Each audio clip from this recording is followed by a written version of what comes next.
மும்மொழி கொள்கையை எதிர்த்து, இந்தி திணிப்பை எதிர்த்து, சமஸ்கிருத திணிப்பை எதிர்த்து, வேறு மொழியை திணிப்பதன் மூலமாக எங்கள் தாய்மொழியை அழிப்பதற்கு ஒன்றிய அரசாங்கம் திட்டம் தீட்டுகிறது.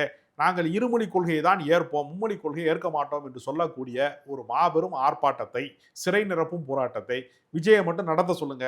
விஜய் உண்மையிலே அரசியல் இருக்காரு, நான் பாராட்டி பேசுறேன். எதுவுமே இல்லாம பனையூர் பங்களால கிராமத்துல எல்லாம் சொல்லுவாங்கல்ல, இந்த மாதிரி குச்சி கட்டி வச்சிருக்காங்கன்னா, அதை மாதிரி இந்த வயசுக்கு வந்த பிள்ளைக்கு குச்சி கட்டி வைப்பாங்களா, அது மாதிரி பனையூர் பங்களாக்குள்ள உட்காந்துக்கிட்டு களத்துக்கு வராம, எங்கேயுமே வராம, எக்ஸ் தளத்துல ஒரு ஆளை வச்சு டைப் பண்ண வச்சுக்கிட்டு, எப்பயாவது டப்பிங் கொடுக்குற மாதிரி வாயை அசைச்சுக்கிட்டு, ஜனநாயகம் ஷூட்டிங் போய்கிட்டு, தனி விமானத்துல போயிட்டு, யாரையுமே பார்க்காம இருக்கிற, கொரோனா பேரிடர் காலங்களிலே தனிமையாக இருங்கள் என்று எல்லாரும் சொன்னாங்கல்ல, அரசியலில் ஏதாவது கொரோனாவா இவரு? நான் கேட்கிறேன், ஏன் தனிமையிலே இருக்கிறாரு? விஜய் என்பவர் அரசியல் பேரிடரா?